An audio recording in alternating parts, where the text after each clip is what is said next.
Hey, I'm not surprised, motherfuckers.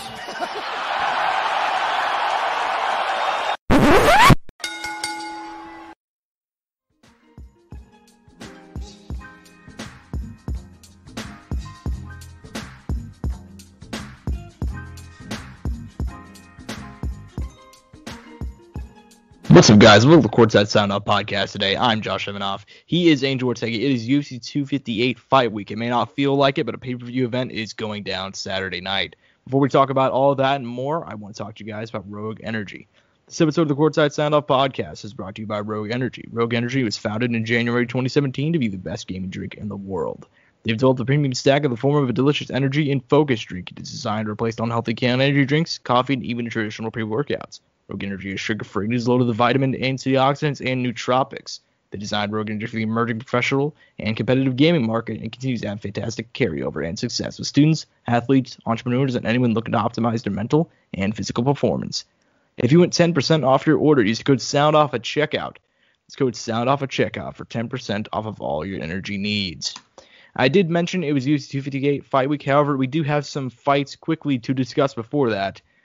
Last Saturday night, from the UFC Apex, the big boys went to town. Alexander Volkov, Alistair Overeem. Obviously, lots to talk about Alistair Overeem's one last run. Obviously, he mentioned that he's vying for the title. The 42-year-old has, he's been around the block, to put it lightly. K1 champ, Dream champ, Strikeforce champion. Everywhere he's gone, he has been a champion. And he was looking to do that in the UFC. Obviously, he had one shot against Stipe Miocic years ago, knocked him down, nearly got the win, couldn't do it. And he started getting momentum going, you know what I mean? Like he lost to Curtis Blades back in 2018. And then since then, he's won 4 of his last 5, only loss being to Jairzinho Rosenstrike in a kind of a fluky, I don't want to call it a fluke, but a last-second win that was very unlikely after beating Jairzinho for the last 4 rounds with 5 seconds to go. However, wins over Harris, Sakai, put him in that position where if he gets the winner of Volkov, he's right there. Alexander Volkov had other plans, spoiling the one last run, defeating Overeem, complete demolition of the Demolition Man. Angel, what are your thoughts, man? We both picked Volkov, but I did not expect it to go down like that. I mean, it was sad for the Reem, right? You never want to see him just cover up like that and just give into it. But it's sad to say, but it's time, right? I mean, he had his last chance. I don't think he gets this far again, and you shouldn't be getting put out like that. With the number of fights he's had at this point in his career and the success he's had, I don't think he could ask for more at this point. It just wasn't his time, and it's fine, man. I just don't like seeing him, when he gets to that where he's just getting lit up, and covers up. Just if he covers up his face with both hands and elbows down, it's just sad to see, man. And it's because he doesn't want to take a heavy hit because he knows he can't, dude. He can't take a hit to give a hit as much as he did before when he was younger and had less fights. So it was just sad to see. But as far as Volkov, everything I expected, and he's looking great. Yeah, man. I mean, it was tough to watch at times. I mean, I picked Volkov. You and I have kind of been, more so you, but we both kind of been on that Volkov hype train in terms of thinking he's a potential future world champion, potential, is he going to beat Stipe? Is he going to beat, Francis? Is he going to beat all these dudes? Potentially somewhere down the line. I did not expect him to destroy Overeem like that. I thought, but Overeem, it's like he had no idea what to do, man. You could tell he's an aged fighter. He looked slower in the Sakai fight. He had to come from behind to win that one, but he looked very slow in there. He didn't have the explosivity. I'd like to see him come back for one more just to see him, because he deserves better than that to go out, destroyed by a young lion in terms of no fans, no send off, anything like that. He deserves better than that. But look, man, it was a very depressing night overall. To move on to that, moving on to the co-main real quickly, Corey Sandhagen. This one, we talked a lot of time about this, about how this fight, it's gonna be a banger. It's gonna, we could see it going the other way, or we can see this going this way or that way or whatever. 26 seconds is all Corey Sandhagen needed really, as soon as the fight started, I mean, it didn't feel like it was 26 seconds long. It felt like it was just like snap and you missed it. Frankie tried to put on pressure real quick, and he immediately walked into a flying knee. I'm not sure if you call it a flying knee. It's more like just a jump knee while Frankie was moving into it. It landed flush on the chin. Frankie went stiff as a board, lights out, first round knockout for Corey Sandhagen. I mean, shit, man. What did you think? I mean, there's not a whole lot of analysis we can do here, but I mean, what did you think about the knockout itself? I mean, just impressive, man. Simply just impressive. Obviously, feel bad for Frankie. Not the way you want to go out at that age, and with how many fights he's had. But obviously, as far as Corey, I mean, he's riding the hype, and he wants it, man. He wants that next title shot, and he's called out a couple guys. He knows what he has to do, and he even called out TJ, which I think would be an interesting fight. Yeah, he's doing everything. He's doing everything exactly the way it should be done, man. And as far as that goes, I mean, he deserves a title shot after the next bantamweight fight. But that seems like a foregone conclusion. Something I thought was interesting is, where does Frankie go from here, man? This is a guy who's been knocked out 3 of his last 4 fights. And it seemed like he was getting back on board. I mean, he beat Pedro Munoz. It was an amazing fight. And we kind of thought, oh, damn, Frankie may be back. Frankie may be fighting for a title, so on and so forth. Where do you think he goes from here? I mean, I've always thought he's one of those guys who also had to start doing what I would put as kind of like fun matchups, like putting him in against like a Jose Aldo, even though Aldo's still kind of being competitive in a way. Obviously, Dominic Cruz there, stuff like that, Yeah, I mean, that's kind of an interesting division because it's a really fun mix of dudes at the top that are kind of, obviously, they're up and coming. Aljo, Pirion. I guess Pirion's not coming up. He's the champ. You know what I mean? Corey Sandhagen. And then you also got the good mix of vets who are rounding out the top 10. Guys like Aldo, guys like Edgar, Cruz. I think any one of those matchups would be fun. But damn, man, that was tough to see. I'm not the biggest Frankie Edgar guy, but he's still a legend of the game. And just watching that was pretty depressing. But what do you think about the rest of the card as a whole? Or are there any particular fights you want to go over? Let me go back. I mean, the Pantoja Manel Cape was just a really big disappointment. I mean, Manel Cape is shy on the trigger. Obviously, Pantoja doing everything right. It just seemed like Cape didn't want to get hit, which, I mean, is not a bad strategy if your output is good to, compensate for how much you're getting out, but he wasn't putting enough out to get out, if that makes any sense. At least that's how I felt about that fight. I was super excited for it. It ended up being kind of I was just kind of disappointed. Overall, I just expected a lot more out of him. And I mean, he's good. It's just that he just didn't do enough. Just needed some more activity out of him, and he probably could have won that fight if he just would have been more active. Yeah, probably. And that's part of what was really, I guess, like, depressing, because that was just there was so much hype coming in around him. Obviously, former rising fighter, so on and so forth, and just to do nothing. I mean, that's just like, we're going over like impressive UFC debuts, like whenever Chandler fought, you know what I mean? Like guys like Overeem, we talked about this past week about his demolition of Brock. And then Manel Cape comes out, all this hype, momentum behind him, and does almost nothing. But still, good win for Pantoja, I suppose. Yeah. Obviously taking the risk too, fighting a guy who's not ranked and hasn't, I guess, fully proved himself in the UFC, but at least we know Manel Cape can hang with some of the flyweights, so we'll see what his next matchup will be. Fair enough. I guess with that, our boys down at lightweight, man, taking the big step. Beneil Dariushkin to win once again, 2-0 now in the series against Carlos Diego Ferreira. Dude, it was a low key banger, honestly. As far as just like showing all the aspects of MMA, it was a banger. Beneil Dariush looked good in exchanges on the ground, looked great on the feet. The one thing I don't like about him is that sometimes he just comes forward and just takes damage, just eats fucking shots, which, I mean, can work for you, but it isn't always the smartest choice. And especially in this division where we got guys who are pretty crafty strikers and have good power, it's probably not the smartest thing to do, especially at the higher end. So we'll see where he goes from here. I'm sure he has a couple of fun matchups in mind. I'm just curious to see who the UFC decides to set him up with next. As far as who's the right person, I really don't know. I don't know how fast they'll want to move him into those guys, like those bigger names, and I don't know if they'll want to maybe put him against like a RDA type or maybe a Paul Felder. Fair enough. And he's a guy that, I mean, seeing him move the division's always been fun. I don't understand how it was a split decision. I thought it was probably the worst judging of the night. That one judge thought Carlos Diego Fierro won, but regardless, I mean, it was good. It was a good night overall for fights. I thought Dariush had a good win. And also some more boys at lightweight. Clay Guida getting the win over Michael Johnson.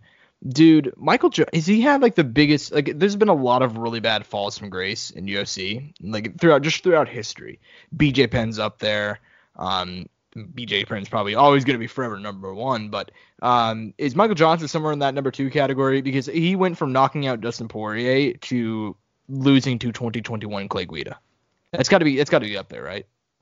Yeah, definitely. I mean, like you said, Michael Johnson on his best day is great fighter. And then on his worst day, he's Michael Johnson. Yeah, fair enough. But man, I mean, it was a good card. Other good wins: Devontae Smith knocking out Justin James. Hell of a win for him to get back into that column. I mean, Ode Osborne knocking out Jerome Rivera. He was the guy that I remember he fought on the Conor McGregor card against Cowboy, and he said, 20 years from now, they're not going to be saying that Ode Osborne fought on the Conor McGregor card. They're going to be saying that Conor McGregor fought on the Ode Osborne card. And then he immediately got choked up by Brian Kelleher. So I'm like, you know what? And then he came back out a knockout win, 26 seconds. Good for him. I was glad to see that. But, yeah, man. Is there anything else before we move on to this week's card? Oh, no. Nothing from this card. All right. And this one's going to be even quicker than that other recap. So UFC 258 on Saturday night, pay-per-view. This card, let me just go ahead and say this. This card is $65. If you have $65 and you actually spend it on this card, I would love to be in your position financially. I mean, the main event, let me say this. This card's not bad, right? We've seen worse cards, especially recently. But as far as pay-per-view goes, this is definitely up there. And I'm not somebody who normally shits on cards like this, just because I know that like a bad card can have a lot of potential. Even like the ones historically that were like, oh man, that card sucks, ends up having some bangers on it. So this card's probably only the bangers survive. I think this card's gonna have some bangers on there. We can go ahead and start off with the main event. Kamaru Usman, Gilbert Burns. These two former teammates. Usman, up there in terms of most dominant UFC fighters. Here's the weird part, of all time too. It doesn't feel right to say, considering he's not the most entertaining guy, and I know he upsets a lot of people because of that, but I mean, his UFC career, he is undefeated, wins over Masvidal, Covington, Woodley, Dos Anjos, Maia, Alves, Leon Edwards. It's just an insane resume. And he's taking on a former teammate of his, Gilbert Burns, who obviously moved up to welterweight after a bit of a middling lightweight run. He had some momentum, got knocked out by Dan Hooker, moved on up. Since then, man, I mean, he made his name taking a bunch of fights on short notice, beating Alexei Konchenko, who was 20-0 at the time, beating Gunnar Nelson, beating Damian Maia, and then obviously getting a dominating win over Tyron Woodley. Yeah, now he's got the title shot, man. I mean, what do you think about this one, and who do you think is going to be leaving with the strap on Saturday? I at some point I went back and forth with this, and then eventually I was like, I just need to stick to my guns that I had way back when the fight got announced. What was that? Sometime last year. When was it supposed to originally happen the first time? Not even. I can't even remember the exact day. It was originally supposed to be back July last year, so it's probably announced like around May. Yeah. So around that time, I was already thinking about it, and then it got rescheduled to December, and then that got canceled, and then it got rescheduled to this year, and man, back then I was going back and forth on it. I was thinking Kamaru, and then I was thinking Gilbert maybe, and then I was going back and forth thinking about it. And recently I've kind of come to, I'm like, I'm just going to stick to it, and I'm going Gilbert Burns on this one, Josh. Oh. I'm going Gilbert. You're going Gilbert. I think he's a well-rounded guy. I think he has good power. Obviously, the jiu-jitsu is unquestionable, right? There's no doubt about it, right? There's very few men on the UFC roster that probably have the level of jiu-jitsu of Gilbert Burns, and that's something that took me a while to understand and kind of like fully get and how far he was into it. And look, man, Kamaru is extremely talented dude. Obviously, the one thing I do fear on that night, and it's gonna probably surprise you, Josh. The one man I fear on that night, and it's not because I think a lot will be changed by the night of, is Trevor Whitman in Kamaru Usman's corner. And I don't know how you feel about it. I don't know how strong you feel about it, but I have some type of way I feel about Trevor Whitman. How you feel about Trevor Whitman? He's a great fucking coach. I think he's probably the best coach in MMA right now. And he's a great fucking corner, dude. What he's done with all his fighters is fucking insane. And that's the one man I fear on that night more than anybody there. More than Kamaru Usman himself, who will be fighting in the octagon. I fear Trevor Whitman more because I know what he does with his fighters and what he does with those champions. And man, now he has Kamaru Usman, and he's been molding him and working with him and bettering his striking. And Kamaru, I roasted Kamaru a lot for his striking because it's not like at peak level in my opinion. It gets the job done. It's good. It's good enough to beat guys who aren't strikers first, I'd say. But man, I feel like he doesn't have a bailout against Gilbert Burns. It's not like if he takes it to the ground, he's gonna probably be doing a decent job there. But he also puts himself in positions that could be threatening to him. And then on the feet, I mean, I take Gilbert Burns, man. I mean, I think back to that Masvidal fight, dude, where they were on the feet, dude, and Masvidal just got on some of those exchanges, and he's lighting up Usman, and Usman's like, shit, I need to clinch him and take him to the cage. And I mean, against Burns and the clinch and all that, I mean, is it going to be enough? Will Burns be able to get it off? I mean, that's all questions I have. But for some reason, I'm feeling Gilbert Burns tonight. Not tonight, but tomorrow night. Yeah. Fair enough. And looking at it, man, I mean, I was on your save wavelength for a long time. I fully believed. I was like, you know what, man? I think Gilbert Burns, he can't beat him. He's better a striker. He's a better grappler. He's good gas tank, good chin, so on and so forth. I'm still going Usman. I think he's faced better strikers than Gilbert Burns in terms of just pure striking. I think he's faced great, amazing grapplers, such as Warley Alves, and he completely shut him down as well. Damian Maia, he could shut him down as well. It's really hard when you're facing a guy like Burns who has all those attributes. I think, and here's the unpopular thing, I think this fight's going to be really boring come Saturday night, because I think Usman's going to do what he did against Masvidal. He's like, you know what, man? I don't care if this makes this boring. I'm going to do what I need to do to walk out with my belt. And he's going to grind him up against the fence. I think he's going to be... Here's the thing, right? There has been nothing I've seen from Gilbert Burns so far that makes me think he'd be able to even compete with Usman in the clinch. Not many dudes can. You know what I mean? Like, even really, really good dudes in the clinch. Masvidal is really, really good in the clinch. Got dominated. Dos Anjos is a fucking master in the clinch, especially with those little elbows on the inside. Nothing against Usman. Got dominated. That's where he wins fights. And I think he's going to be the way bigger dude come Saturday, too. It's easy to forget. Gilbert was fighting at lightweight really up until around a year and a half ago. And he's had a couple of fights at welterweight. Alexei Kononenko is not a big dude at welterweight. Gunnar Nelson is a dude who is notable for not cutting weight at all. He beat Damian Maia, which is a decently sized welterweight, and then Tyron Woodley. So, I mean, he hasn't faced a dude of Usman's size. I'm going to go Usman, man. And real quickly, I mean, before I move on from that, I will talk to you guys real quickly about our second sponsor of the show, Monkey Knife Fight. Monkey Knife Fight is a daily fantasy sports gaming website for the casual sports fan that is simple, fun, and easy to play. You should determine which superstars competing in the day's professional sporting events will record more or less than the contest line provided. MKF's daily fantasy props play similar to the salary cap's daily fantasy sports games, but without the algorithms, lineups, and most importantly, sharks. There are several contests to choose from, none of which require hours of research required on competing sites. Start with a simple 2 for 2 or go for the highest payouts, 100 times and higher, by selecting an 8 for 8 more or less contest. Get started now with a 100% instant match bonus up to $50 with promo code Courtside. Use code Courtside, ladies and gentlemen. And to keep on going with the theme, your boy went 3 for 3 last week. I am batting 1,000. Off show, we'll talk about this on the NFL section, but we almost hit big, ladies and gentlemen. That's something to keep you intrigued for later in the show. But as far as on the show predictions, I'm 5 for 5. Let's go ahead and see what's going to happen this week. We can go ahead and go straight up to the main event. This is the easiest pick for me of the night. As far as putting money down, if I were to bet my house, this is the easiest one I could do. Kamaru Usman and Gilbert Burns, both going to go more. Kamaru, 112.5 significant strikes. He's had 5 round fights. of those, he has crossed over that significant strike total all but once, and that was against Damian Maia.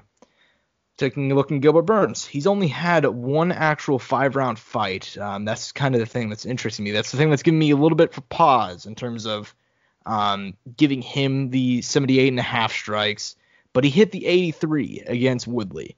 And he lit up Woodley a lot in that fight, but I think he's probably going to have the early success. I'm going to go Usman down the stretch, so I'm going to go ahead and take the over on both those. Take the more on both those. So, I mean, boys, we're gonna go 7 for 7. We're still going to be batting 1,000 at the end of this week. Normally we do these ad reads later in the show, but come on, that's the easiest pick of the week, dude. I mean, come on. But moving on down the card, we got in the co-main event spot. This is how you know this card is interesting. Macy Barber, the future, she's back, taking on Alexa Grasso. Obviously, Alexa, she moved up to flyweight, I must say, her last fight, and she's shown a lot of potential. She came into UFC with a lot of hype, couldn't put it together. She's been putting it together lately. I mean, I thought she beat Carla Esparza, and then she beat Ji Yeon Kim last year in August. Obviously, Macy Barber, tons of hype. Talk about being the youngest flyweight champion, not youngest champion ever in the UFC, becoming flyweight champ. And she was well on her way, dude. Knockout wins all their UFC career, every single fight. And then she ran into the Phenom, the absolute destroyer of worlds, friend of the show, Roxanne Modafferi. And Roxanne opened up a can of whoop ass, put it on the table, and just beat the hell out of her. That was a brutal fight. But she's back after a year-long layoff. She tore, I think, everything in her right leg, in her right knee. But she's back, man. What do you think about this fight? And who do you got in the co-main? I'm taking Macy Barber, man. I'm staying with the future, man. I'm staying with the future. Alexa Grasso, her boxing's clean. But, dude, when she gets to the ground, man, and I don't know if Macy Barber will take it to the ground. I don't know if she'll do the level change. But, she was working with she was with the old team before that, which was had Ben Askren in it, and I don't know who else. So I'm guessing they did some work there. So I don't want to have faith that there's something there. And dude, we've seen when Alexa Grasso gets to the ground, she's kind of just there. She just kind of stays there, and it's just kind of like she looks over at the ref, and it's like, shit, are you gonna get it up? And that's kind of where it stays, and that's my one worry. But as far as the exchanges on the feet, man, I feel like this is gonna be fire. I think they'll be kind of relatively even, pretty close. Maybe Alexa Grasso has the edge there a little bit. We'll have to see come tonight. I'm sticking with my girl Macy Barber, man. I'm sticking with the future. Yeah, I think that Barber has a huge power differential. I think that's going to be the big thing to me. I mean, I like Alexa Grasso, and her boxing is just, chef's kiss. It's just fucking great, her boxing, dude. It's only gotten better, too. That being said, though, I do think Macy Barber has a lot of more power. I think that's going to be the big key in this fight. I also think she's a better overall grappler. You mentioned Grasso has those deficiencies on the ground, so I'm going to go ahead and take Barber as well. Moving on, man. Kelvin Gastelum. This is a must-win on Saturday night for Kelvin Gastelum. Obviously, he's facing a guy in Ian Heinisch who is this is probably going to be Kelvin's easiest fight in a long time, and not necessarily easy in terms of like opponent, because Ian Heinisch is a bad man. Came into the UFC, beat Cesar Ferreira, Antonio Carlos Jr. He did have a rough stretch where he lost to Derek Brunson, Omar Akhmedov. But he beat Gerald Meerschaert back in June of last year. But obviously, Kelvin, man, I mean, this is a guy who is inches away of beating Izzy at 236. And then now he's got 3 losses in a row. How do you think this one goes? I'm picking Kelvin Gastelum, man. It's a must-win situation. You need to rise to the occasion, right? This is one of those moments where you're just like, shit, dude, there's no option. And look, the losses have been, you look at the losses, but all of them have kind of a story behind him, right? The only bad one, in my opinion, is the Jack Hermanson one, because he got submitted in the first round via a heel hook, and it was just like, fuck, man, really? That was so quick. Easy fight, banger, war, one of the best fights. It goes and fights there until loses split decision. Isn't like a great fight. And then the Jack Hermanson fight, like I said, it was a heel hook. That was a freak thing. It was bad. That was the only bad one, I think. Obviously, on the record, it doesn't look nice. On paper, it doesn't look good. But there's story behind him. Kelvin Gastelum was not done by any means. He's obviously still going to be a competitor and still be competing to the highest level. And this is a must-win fight, though. If not, it'll be 4 in a row, and that's not going to be a good look. And he has to do it, man. He has to get it done. There's no choice. If he wants to be in the UFC, he needs to win tomorrow night. Yeah, I really contemplated doing the meme of because here's a fun fact: Kelvin Gastelum at middleweight has not beaten anybody under the age of 37. That is a fun fact for you of the day. Ian Heinisch is 32. Really thought about just making the joke that he's going to win because of that. I'm going to take Kelvin, though. I think that he's the significantly better boxer. I think that he knows it's a must-win. He knows, and he's got to be focused, dude. I mean, this is a guy that at welterweight, he was amazing. You know what I mean? And he had those struggles, and that's why he's fighting at middleweight now, obviously. But he's a guy that's dealt with adversity before. I think he'll be back. I think he's going to get the win. And probably, honestly, you say on both of these, I think he's going to finish Heinisch. I think he's going to make a statement on Saturday. But moving on, man, this is where the card starts to get a little bit dicey. Not to make fun of any guys moving forward, but Maki Pitolo and Julian Marquez. Obviously, Maki Pitolo, former Bellator guy, been fighting the UFC for a while now. Has notable win. I mean, came into Dana White's Contender Series. Win over Charles Byrd. That's his only win in the UFC. Lost 3 of 4. He's on the main card. And then Julian Marquez, obviously, he came in the UFC with, I don't want to say a lot of hype, but amazing knockout win. Knocked out Phil Haas, who's a wrecking force. And then he won his first fight and ended up losing a decision next time out. He's back for the first time in 2 years. How do you think this one goes? Dude, this is once again, one of the weird fights on the card. No hate. I'll just go Julian Marquez. I know it's been a 2-year layoff, but at least the chin is not weak or anything. Hopefully there's no ring rust. But I think it'll be inevitable with how long it's been. It's been like 2 or 3 years, right? Close to that. I think it's been a while since he's been in the octagon. All I know that. But that's who I'll be picking. Yeah, I'm gonna go Julian Marquez too. Not necessarily because I think. Look, I'm a big Julian Marquez guy. I'm a fan of him, but I'm not sure how far he's gonna go in this division. I do think he'll beat Maki Pitolo though. I'll go there. But then moving on, man.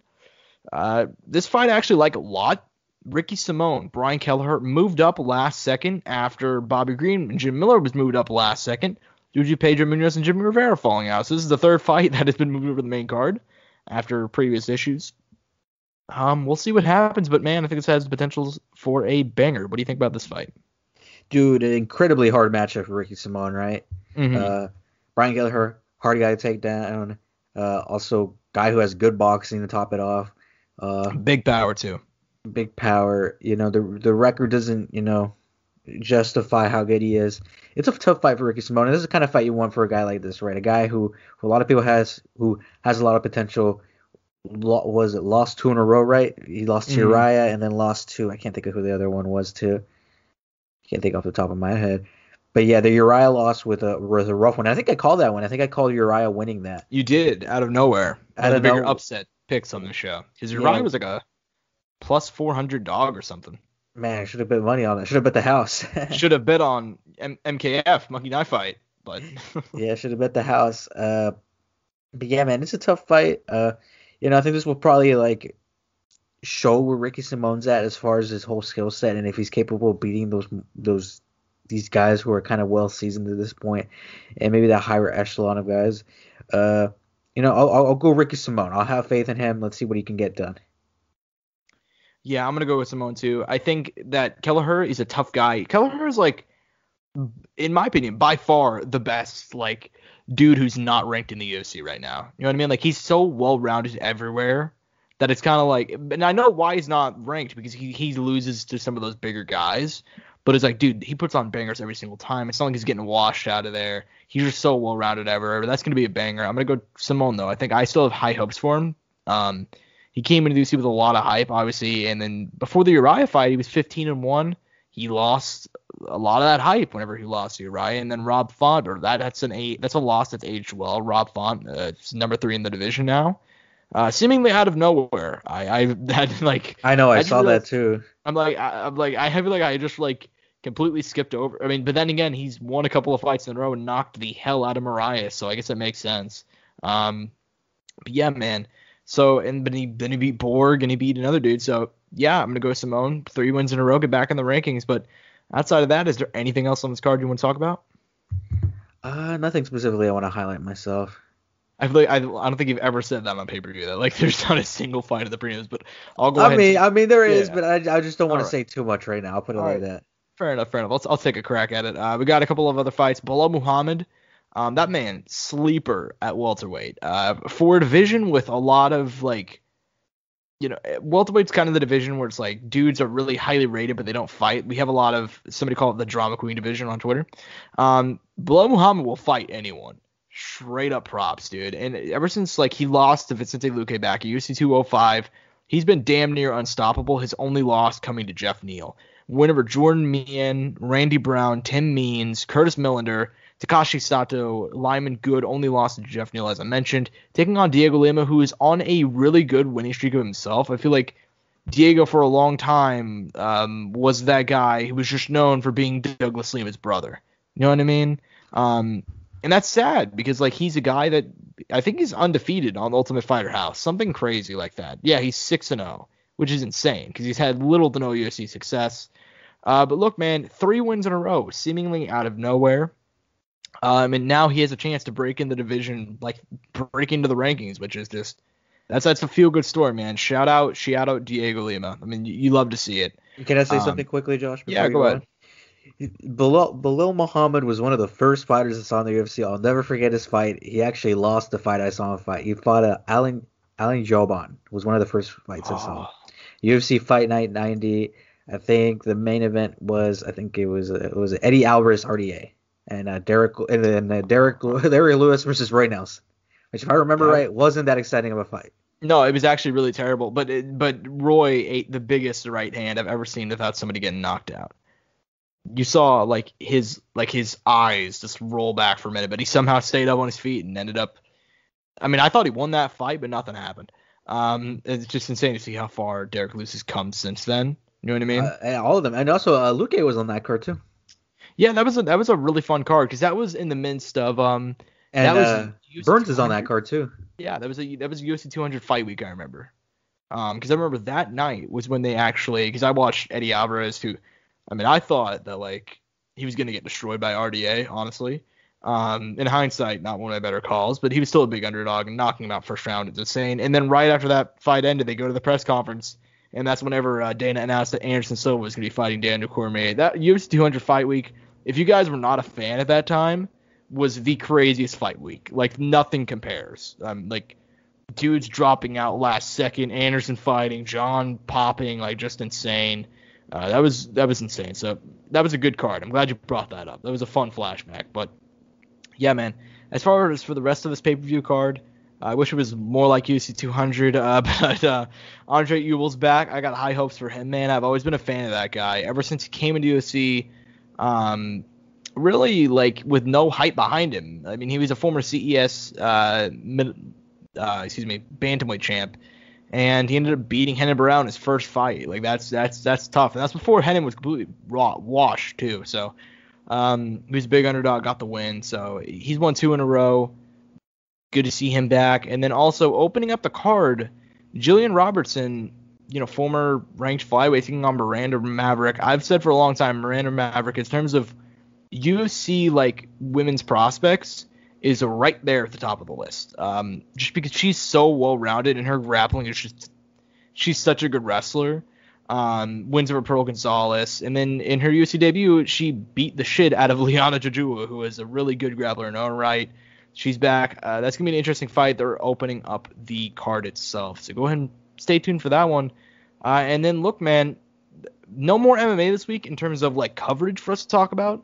But, dude, Bellator making some moves out there. Making some money moves, as the kids would say. Getting that bread. Moving over to Showtime. That was some big news. The bigger news, obviously, came, though, when they announced that Bellator is going to be having a 2021 light heavyweight Grand Prix. Light heavyweight division has always been one of Bellator's better divisions in terms of, I guess, just star power. I mean, they had Bader and they had Machida, and they've had a lot of these guys, so they're matching them up, dude. Going just right down the line, Ryan Bader, Leona Machida, Corey Anderson. Oh man, I forgot I had to pronounce his name, didn't I? I said I was gonna do that. Yaga Masirov of ACB, former champ, Vadim Nedkov, Phil Davis, Anthony Johnson, and Yoel Romero. What do you think of this lineup? Absolutely stacked. But I mean, what do you say about this? This is probably like one of the coolest things to happen in MMA this year for sure. It's one of the coolest things to happen in MMA ever, I think. Really? I mean, just the way the names and how cool the tournament is. I mean, it's such a cool concept, dude. This is yeah, go ahead. And it's gonna be on fucking Showtime. You know what I mean? Yeah. That's what I'm saying. It's one of the coolest things that's happened to MMA. Dude, this is listen, I remember like back in the day, I mean, I was like 5 or 6 when these fights happened, because Pride's prime was like 2005, 2006. But like, I can only imagine this is how they felt at the time whenever they had like dudes like Rampage, Vanderlei, Fedor, Crow Cop. These are a bunch of dudes who, like, I think you can make a case that Bellator's light heavyweight division is the best on the planet right now. And like all these fights, I think you can make a case for anybody winning this thing. And that's why it's really, really fun. No, you're right. But obviously the bigger news, dude, is that obviously all these fights are going to be awesome. I think Yaga Masvidal being in there is a little bit of a what the fuck moment. Even Corey Anderson said he didn't know who he was. It's a curveball. It is a big curveball. I think he could be I'm not going to say I'm going to pick him to be Corey Anderson, but I think that one's going to be close. And then obviously the matchups, that's one matchup. Ryan Bader, Leona Machida, that's another. Nemkov Davis is another matchup, which is going to be a banger. It's a rematch. And then the big one, Anthony Johnson, Yoel Romero, is the other matchup of the first round. So, so 2 things. Which is the fight you're most excited for of the opening round, and what is your second behind Yoel versus Anthony Johnson? For me, definitely Vadim Nemkov versus Phil Davis, the rematch. Because if I remember right, I think their first fight went to a split decision, right? I believe so, yeah. Phil Davis is very underrated. Yeah, Phil Davis is very underrated. Formerly in the UFC, like a lot of these guys. Yeah. Dude, banger, man. And honestly, Vadim, you want to keep seeing what he has, man. Still so young, already a champ. You obviously want to see him peak. And I mean, he's going to fight at least 3 times this year. Mm-hmm. So who the fuck doesn't want to see that, right? Exactly. And dude, Bellator, I think one of my biggest issues with Bellator is oversaturation, in terms of they'll have a lot of shows, but like there's nothing really there. You know what I mean? Like they'll have like who's somebody like that I don't care about. Actually, I'm not even gonna go there. That'd be really mean to even go. But some of these Bellator cards, you've seen them, right? There's nothing of interest there. It's just a UFC dude from 7 years ago main eventing the card. I can tell now that they're moving to Showtime, they're kind of they're knocking down the amount of shows they're doing, but they're having more quality. They released a lot of their cards. Obviously, they have Patricio Freire taking on Emmanuel Sanchez, Ryan Bader, Leona Machida, Vadim Nemkov, Phil Davis, and then Juan Archuleta, Sergio Pettis. All the fight cards they've announced look like bangers so far. But yeah, man, as far as fights I'm most excited for, Nemkov Davis is going to be an awesome fight. That's going to be an amazing rematch. I'm actually going to go Ryan Bader, Leona Machida. If there's one thing that Leona Machida has shown me, is that this dude he's aging like a fine wine. And after he's lost 2 in a row, but I thought he won both of those fights against Phil Davis and Gegard Mousasi. So moving up the light heavyweight has been kind of a really good thing for him, which I did not expect, because obviously he destroyed Chael in Chael's last fight, which I did not see coming. He's a really good dude against wrestlers too. I mean, he's lost to Yoel, but historically wise, he's really good against wrestlers. And then Ryan Bader trying to come off that terrible loss to Nemkov to go through the tournament. I think obviously I don't want to forecast anything. I think we could be looking at that as like a rematch between those two is like the final fight for the belt. But yeah, man, Bellator making money moves. You love to see it. Love it. You love it. I mean, moving on for MMA, man, it's been an MMA heavy show. I feel like it's gonna stay that way, but in terms of like the actual length of the show. But look, man, moving on to the NBA. I feel like there's a bit to talk about, but I feel like the first thing we'd probably talk about, D Rose getting traded. We knew that this was a real thing that was going to happen because we've heard the rumblings, we've heard the discussions. Is he going to go to the Lakers? Is he going to be moving to the Clippers? Is he going to be going to a contender? Is D Rose going to win a title? Is D Rose going to be a Hall of Famer because he's going to win the title this year on some bench? No, in fact, he's heading. I don't think anybody saw this fucking move.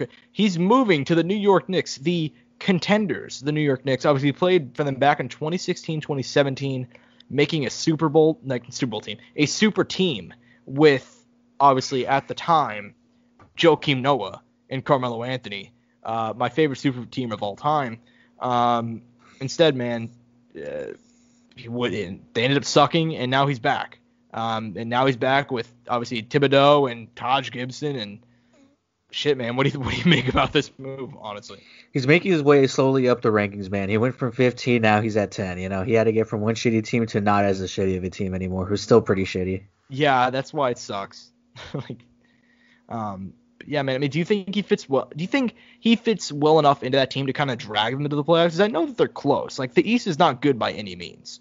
Dude, I don't even know what's going to happen with the East anymore. I honestly fucking hate the East so much. Oh, Jesus. It's just the truth.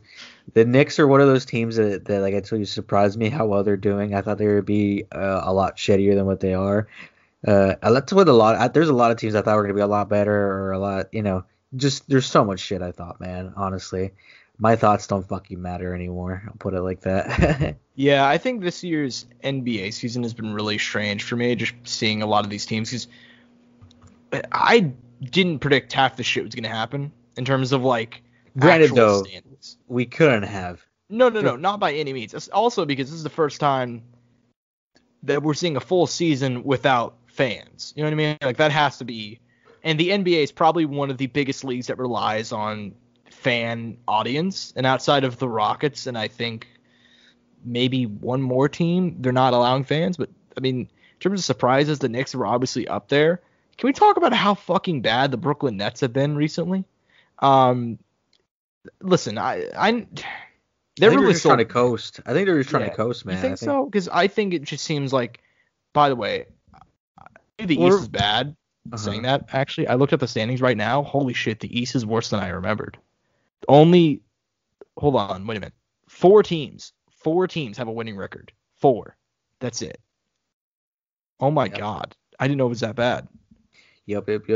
Granted, though, there's been like a lot of weird shit that's happened, with the COVID restrictions. I mean, you remember the big thing that happened with, like, okay, KD's out of the game. Oh no, KD's in the game. Oh yeah, KD's out of the game. Yeah, that was a while ago. It was out. Yeah. So shit like that's affected the season, and then obviously, like, people not having full rotations and having to play players 40 minutes. Dwight Howard starting at point. Shit like that, man. It's affected it so much throughout the year. So I mean, there's no way I'm gonna go back and listen to our standings and see what we did, who we had at what, and see how far off we were. I think the one that I don't remember off the top of my head who we had in there, but by far the worst one, like the big denominator, is probably going to be the Mavs and the Wizards for biggest disappointment. I think the Mavericks still might make it, though, just because, I mean, they're only 2 games back from the 8th seed right now. Yeah. And they've won 3 in a row. So I think Mavs are going to get back on there. Wizards still suck. And yeah, man, just it's been weird. I mean, the Heat are with a losing record. Raptors have a losing record. Like I said, I mean, even Brooklyn, I mentioned they've been really bad. They have the worst defense in the league, I believe. Like off the top of my head. If they're not right there, they're within that range, like bottom 3. And even they're 15-12, so they're 3 games off. So yeah, man, I feel like it's gonna be an interesting year. I mean, if these first, I guess we're almost halfway through at this point. Like, we're almost getting there. Something like that, yeah. Yeah, man, it's definitely interesting. What do you think about the drama with the All-Star game? Like, in terms of, I've seen conflicting reports on players saying, well, actually, I don't think a single player's come out and said that they should play. I'm sure there's been one, but the only one I saw that kind of understood was like, I think it was maybe Damian Lillard who said that like, yeah, I don't want to do it, but I understand because of contracts and the money that we make, it's just part of the job. What do you think about that whole All-Star game situation? Because I don't think any player wants to play in it. I mean, it makes sense, right? You have all the best players in the league in one spot. I get it, right? There's a lot of worry there. But at the same time, there is, obligations that have to get completed, things you have to do, regardless. Hey, man, I don't know. You can feel however you want about it, but it's part of your job, right? And there's things you do that in your job that suck. Obviously, there's risk in this with how the world is. But hey, man, what do you want me to tell you? Fair enough, man. Do you got anything else on the NBA before we move on? Nothing specific, man. I saw that LaMelo's been starting a little bit more. That's about it. I don't know if Devontae Graham went down or maybe some COVID protocol type things. They never say when a player got COVID or if they've been near with someone with COVID. It's just COVID protocol has been enacted. So. Yeah, the NBA has been weird with their actual COVID restrictions. I'm not sure whether they're being too lenient or they're going overboard. The KD situation has been really off key. Yeah, that shit was really weird. But anyways, man, I mean, moving on from the NBA, because I feel like we kind of coast on that segment until it's postseason time, just because the NBA's regular season is unlike anything I've seen in terms of like almost nothing happening. I mean, sometimes we'll get that amazing game like the Wizards and the Nets, but most of the time it's just a whole lot of nothing happening outside of injuries and trades. At least that's my thoughts on it. That's always been my thoughts on the NBA. But moving on to the NFL, man, it was not back to back. It was not meant to be. Obviously, we're both Kansas Cityans. Talk your shit, Josh. Talk your shit. We're big, and the fucking refs robbed the Chiefs. It was bullshit. It was rigged from the start. It made me sick. It made me listen, man. Obviously, the Super Bowl is always the most watched thing every single year, so I don't need to recap the Super Bowl. But look, man, it was a bad day to have a bad day. Obviously, I saw. So the Chiefs were favored by 3, but obviously because the Tampa literally had home field advantage. The way betting lines work is it's always home team +3. So it was an even money game. So that's why I thought everybody's like, oh my God, Chiefs are huge favorites, and that was the narrative afterwards. Like, oh my God, what an amazing upset. Like, there's a reason why it was a gimme game, like in terms of even money. But look, man, it was a bad day to have a bad day. Chiefs. It was a close game early. Chiefs couldn't get anything going on offense, but they were staying in it just enough to get down to the goal line and get a field goal, or they'd get in the red zone, so on and so forth, up until the second quarter, the last minute or two, where the defense just had a meltdown and broke the record for, I want to say, most penalties on a drive, but if not, most penalties in the Super Bowl. We actually did break the record on that one. Interception by Tyrann Mathieu ended up getting overturned, and then I want to say 4 or 5 straight penalties on defense that led Tampa Bay scoring 2 quick touchdowns to end the quarter. From there, Chiefs were playing behind the entire game, and despite Patrick Mahomes playing like an absolute beast, playing like a dog, Chiefs ended up losing 31-9. A tough game. I mean, shit, man. What do you want me to say? Like, I don't know what to say, man. It shit happens. Shit happens, right? It does. I mean, and look, man, a lot of people were blaming it on Mahomes. I was talking about it with a friend of mine. It was the perfect storm. It really was of just the Chiefs having issues, because obviously Andy Reid's son got into a car crash. Asshole was drinking and driving and hit a family. So that happened 2 days before the Super Bowl. So Andy Reid's, and he was actually coach for the team too, so he wasn't even there. Andy's mind's probably elsewhere. Mahomes was playing with a messed up foot. We had 4 of our 5 starting offensive linemen out. Sammy Watkins was hurt. Bucks were playing at home. Bad refereeing. It was the perfect storm for the Chiefs to get destroyed. And I don't think the Chiefs necessarily got destroyed because, look, man, up until Chiefs were right there. That's the weird part. I mean, the Chiefs may have lost by 22 points, but, like, dude, you watched that fourth quarter. Chiefs got down to the goal line 3 times. Like, they were right there from making, if they made 1 or 2 more plays, we're having a completely different story. And including some of the best plays I've ever seen of all time by Patrick Mahomes, who ran 500 yards literally in the backfield because his offensive line was just made of Swiss cheese. Including one of those plays where it was 4th and 9. He scrambled out to the left because offensive line obviously didn't block anybody. He had to scramble out to the right. He was being pushed to the ground and just flicked it with his wrist, and it hit a Chiefs player, not Darren Williams, right in the face. And he didn't catch the ball. That could have been a touchdown. There was another play where it was dropped for a touchdown. Patrick Mahomes had the best 2 interception, no touchdown performance I've ever seen. Angel, do you have anything to say? I mean, like, I'm sure you were watching at your local Buffalo Wild Wings just in pure distress. I was actually at my house, I'll be honest with you. I got off work, and I get home, and it was just fucking heartbreaking, dude. It's just fucking heartbreaking with all the hype and everything going on. It just fucking broke my heart. Yeah, man. And look, I mean, I was hyped, but at the same time, I was like, I had that nervous energy like all day. I did not feel like I did like last year. You know what I mean? Like, I picked the Chiefs to win, obviously, because I picked the Chiefs to win every single game because we're the greatest team of all time. But yeah, man, I don't know. It just kind of sucked just in terms of we were so close to going back to back, man. I mean, if 1 or 2 more plays got made, which is weird because it's weird to be saying that about a game where the Chiefs lost by 20. But like, if actually 1 or 2 more plays just got made, it's a completely different game.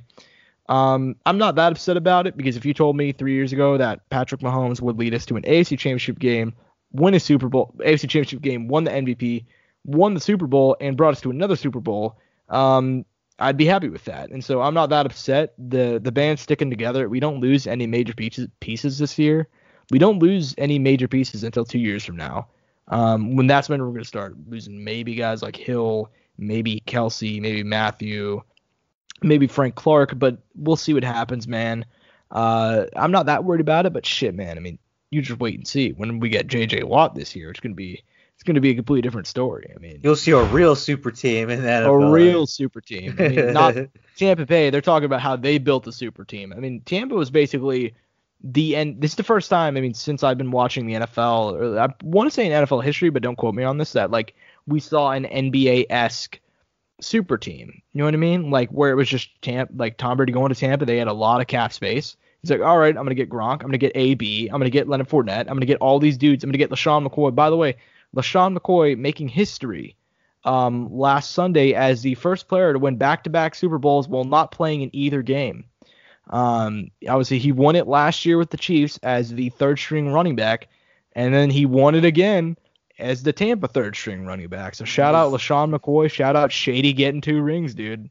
He's real proud of that, wasn't he? I'm sure, dude. I mean, jokes aside, he's just padding his stats at this point. I mean, he was one of the greatest running backs of the 2010s. Dude was just a phenom.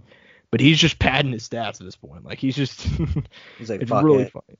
Yeah, I mean, might as well go out and do nothing. Just make a couple mil, win a ring, win 2 rings. Fuck it. Why not?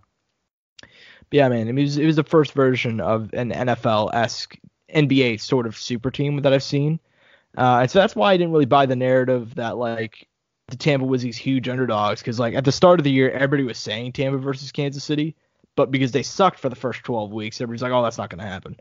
I don't know, man. And then watching Tampa talk to mad shit after winning the Super Bowl, I'm like, man, Patrick Mahomes must be at home right now. Like, it's going to be revenge tour time, bro. You know what's going to happen. How many true Tampa fans were there, though, before Brady got there? That's what I want to know, though. Like, their increase in viewership. Well, I mean, that's just how it goes, man. I mean, any sport, though, at the end of the day. Sexuals are worse than bronze sexuals. We're talking about this off the show. It's just true, man. It's just true. I mean, I saw people call him the greatest athlete of all time, and I'm like, man. Dude, you know how many athletes have been in history? How many people have he's not even played sports? Pure athlete?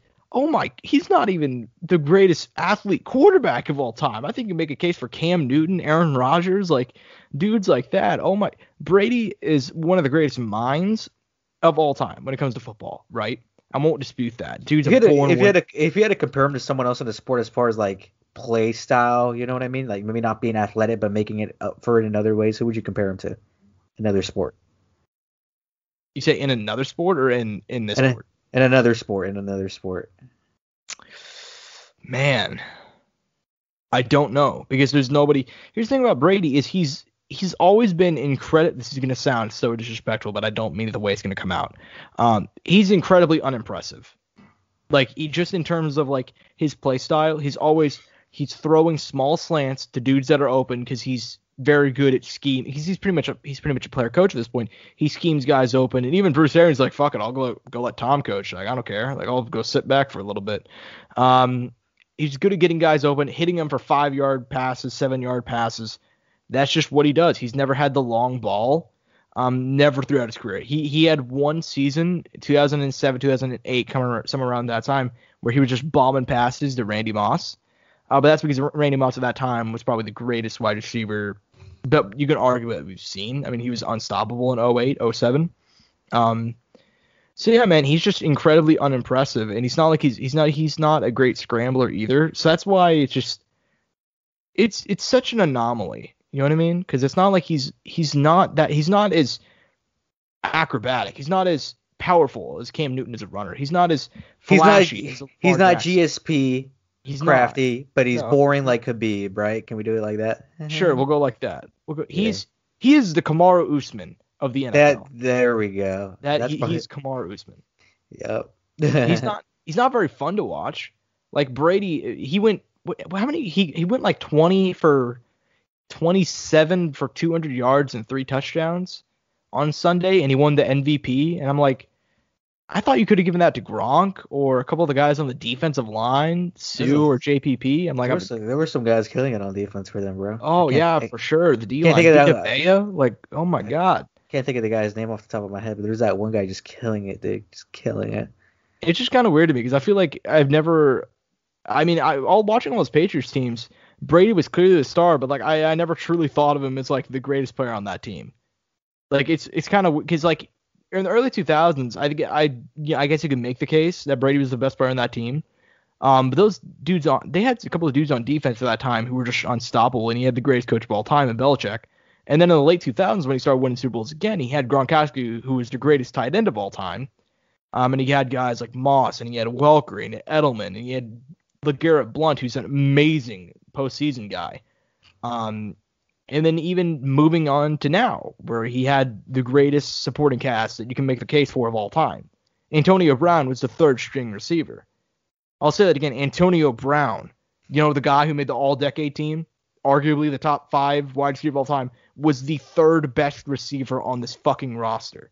Like, it just... Like, he calmed down AB, bro. He calmed down AB. He tamed the beast. Dude, he tamed the beast. I'm not he even going to lie. Beast. Watching AB, I'm like, you know what, man? Good for you.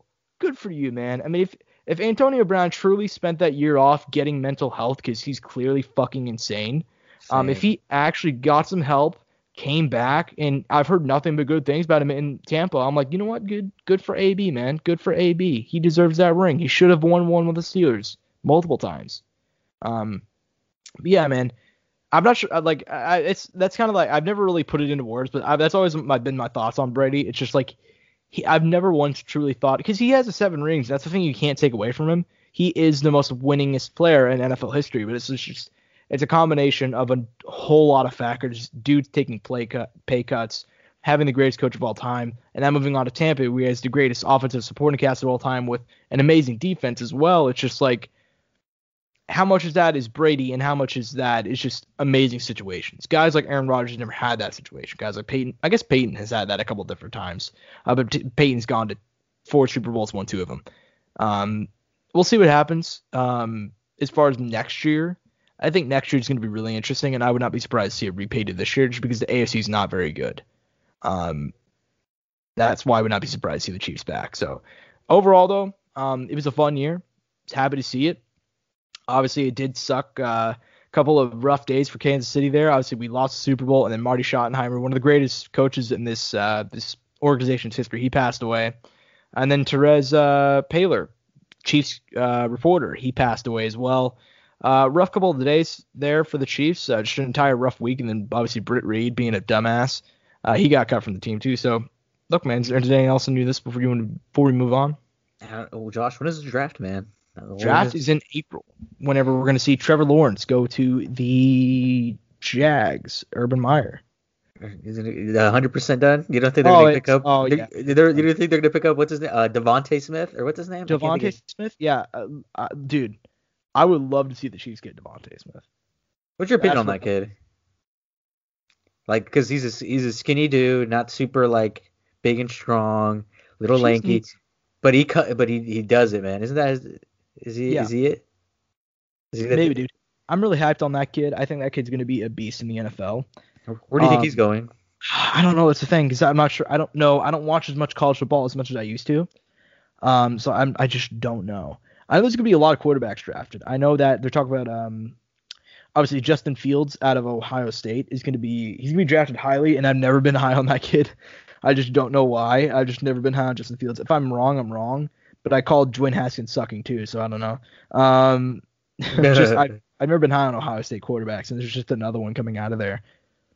And then obviously Mac Jones coming out of Alabama, like that was one of the most stacked teams of all time.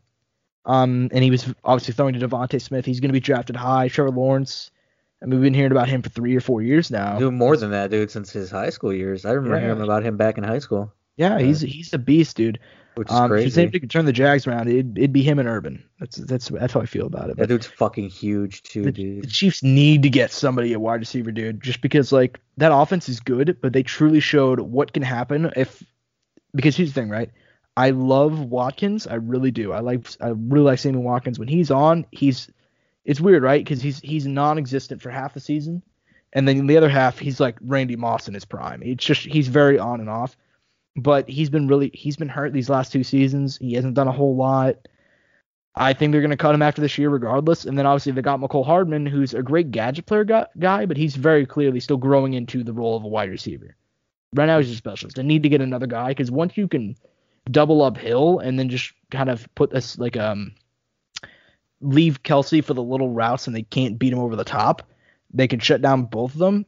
Chiefs are kind of screwed, so they got to get a guy like Devontae Smith. That's what I would love to see. Alrighty. You'll love to hear it. We'll see what they do. We'll see what happens on draft night. Yeah, man, for sure. And look, man, really quick, one last thing before we close out this show, because I don't think there's any boxing this week. There's some stuff going on, but nothing we care to talk about. Okay, fair enough. But real quick, one last thing. Dude, it's not the end of football. Fan-controlled football. This is the greatest thing I've ever heard of. It's basically Twitch plays Madden, but real life. Basically, it's this new football league starting up this week. I think it's tomorrow on Saturday night. It's going to be live on Twitch. They're doing 4 weeks and then a quick playoff. They're all in a bubble in, I think, Atlanta. Johnny Manziel, DeAndre Francois, a couple of other really good dudes from college are playing in it. And basically the way it works is you pick your team, and then like it's like a fan, you pick your team, and then you straight up they vote on the plays. Like it's the Twitch chat votes on the plays, or is it one person?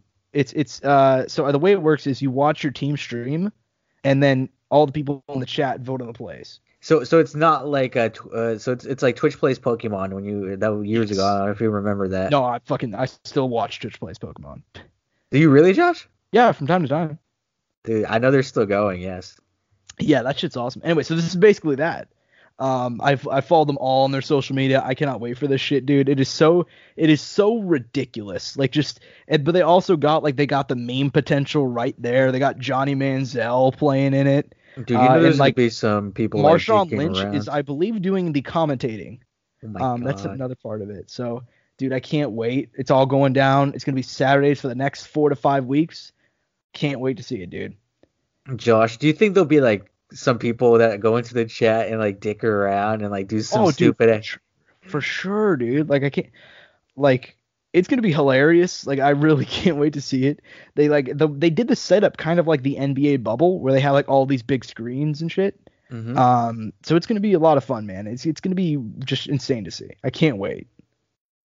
My God, I'm gonna have to check that out. But all right, man. Is there anything else you want to say before we close out here?